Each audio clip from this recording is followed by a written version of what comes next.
So, good afternoon and welcome to the second Budget Model Railways video on how to make an Engage model railway layout for beginners part 2. And as promised in the last one, we're going to look here at back scenes and buildings, which you can see we've already done. A bit like Blue Peter, here's one I made earlier.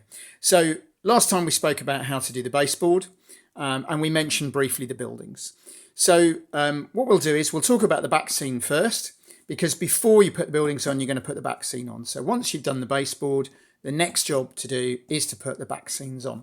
And these are made out of this, which is foam board. It's available from a number of places, but I buy it from Hobbycraft.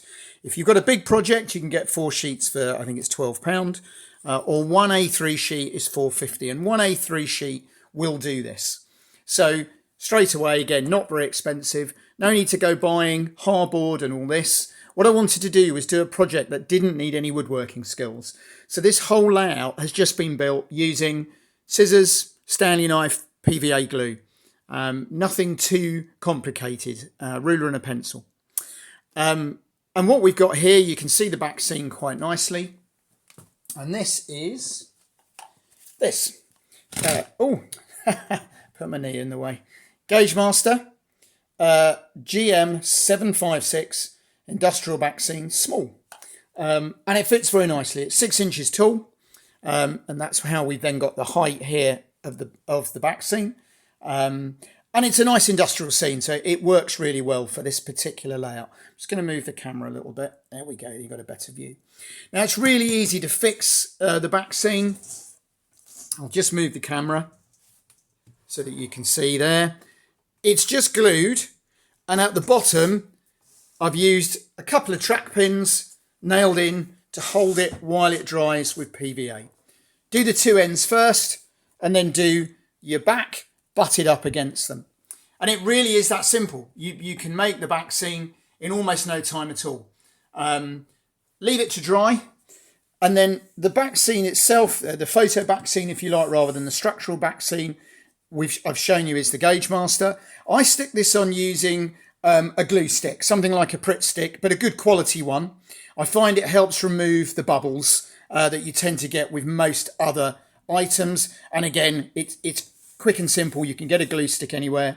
No real need to get involved with very expensive modelling products.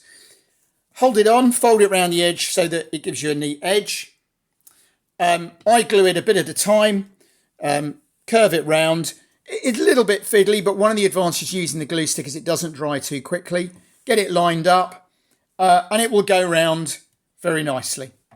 They're a little bit pricey, these back scenes, £10 or £12, but I think it's worthwhile on a project like this that's already pretty minimal budget to give you that nice, neat look.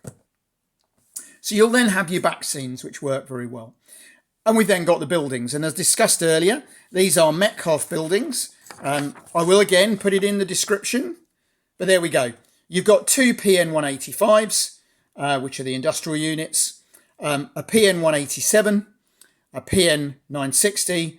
The M0056 we mentioned last time is the tarmac, and the PN923.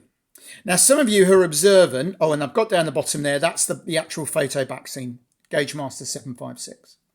Will have noticed I mentioned ST8 on the track list, and you didn't see ST8. And ST8, I'm still waiting for mine to arrive.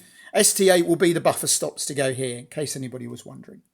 So, Metcalfe buildings, really readily available, relatively cheap, and in most cases really easy to put together. I've got a number of videos on these on the channel, so I'm not going to go into a lot of detail, but again, all you need, Stanley knife, PVA glue, some Yoo-hoo style glue, pair of scissors, straight edge, and some watercolour paints or felt tip pens, and you can make these buildings up with no trouble at all. This whole layout was basically made possible because this Metcalfe suddenly released this building, the PN 187 low relief factory, which just cried out for this particular project that I had in mind. Now, I do need to mention down this end, the tower block there, PN960. Very fiddly to build, but it looks absolutely spot on in this layout. Turns out Metcalfe are going to discontinue it. So if you're watching this in a little while, you may not be able to get it. However, Metcalfe are releasing another low relief old mill industrial building, and that will fit in there just nice. So don't worry too much. At the moment, there's plenty of these. If you can't get them, then simply find yourself another low relief building that will go in there. And the new Metcalfe one that's out in the spring 2024 will fit in there a treat. I particularly like these. These are the Metcalfe PN185 industrial units. Ridiculously easy to make. I can knock them out in about an hour. What I would say is build these first. That will get you the feel of how to make a Metcalfe kit, and then the other buildings will be that much easier to do. Now you can see what I've done here is I built a raised area, and this has a number of purposes.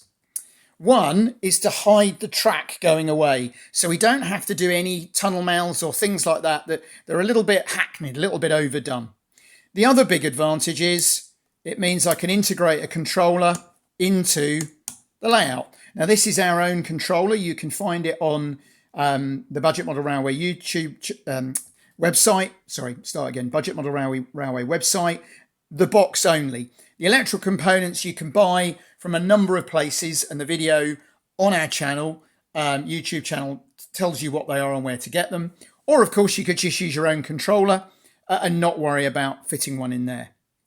I've also taken the opportunity to put a little drawer in here, and that will hold my locomotive and my wagons. This lifts off, and underneath is some more wagons. I thought that was quite a nice little touch. Really easy to do. All I've used for the base is a bit of cereal packet card. So again, not going to cost you very much to do.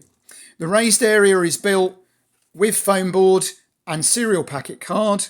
This lifts off so that I can get to the controller. And the edging here, the stone edging and the trim at the top is left over from the low relief factory building, because they very generously leave you a spare sheet so that you can do things. And I've used it to finish this off. Now the tops of this are actually where the edge of the trim, which you would normally throw away from the actual parts. If you look at the kit, you'll see what I mean. But you get the bits to do that.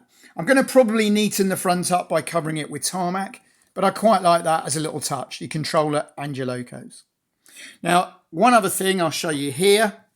This building, you'd have a blank back, turning it that way round. Again, I've filled that in using the spare bits that come with this kit. Quick and easy. You could, if you wanted, simply turn this building round the other way so it faces this way, but I didn't like the idea of the main entrance coming straight out onto the track. I've built a little railway station, really a halt. That's using the PN923 modern shelter from Metcalfe, which again is just ideal for this layout. Absolutely fits in. Again, bit of tarmac, some leftover brickwork from the factory, and this is just a strip of white card cut from the edge of one of the Metcalfe kits. Nice and neat and simple. So we have 5 buildings there, all Metcalfe, cheap to buy, easy to build. You've, I think, got a really nice looking layout. Now, if you don't fancy building the raised area, you could just drop the industrial unit down to this level and it would still hide the entrance road for the track. I just think this is a nice, neat little idea. But you could easily just ignore this if you don't like that idea. But it isn't difficult to do. It's only cutting straight lines on foam board. And it does give you an integrated controller, which means you'll be literally just be able to store this somewhere, pick it up and run your trains. I'm quite pleased with that.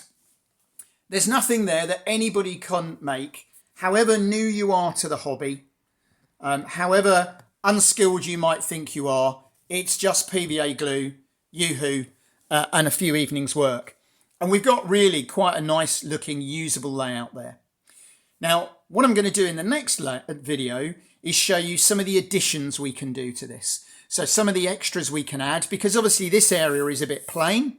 Now, we don't want to overfill it because otherwise it makes it really difficult to shunt and to uncouple. But there's a few things we can do through here to add some life to it. You could stop here, no trouble at all. But but I'll show you in the next video what we can add as extras. But I hope you'll agree that really for just using basic, readily available kits and materials, we've got quite a nice looking shunting layout here in a very small space. And certainly in the fourth video, what we'll do then is show locos and rolling stock and give you an idea of the operational flexibility in this layout, that actually there's a lot you can do in what is quite a nice setting. So there we go. Just going to give you a slightly different scene to look at. I'm really enjoying this project. It's doing everything I wanted it to. I hope somebody's following it. I hope somebody's making one. It'd be nice if 1 or 2 people actually are making this. When we did the O gauge layout, double O gauge layout, quite a few people actually made it as it was. One of which actually was exhibited, which was quite something, helping to spread the word of what we do at Budget Model Railways. So there we go. Probably our ultimate Budget Model Railways video, this. And I hope you're all looking forward to the next part.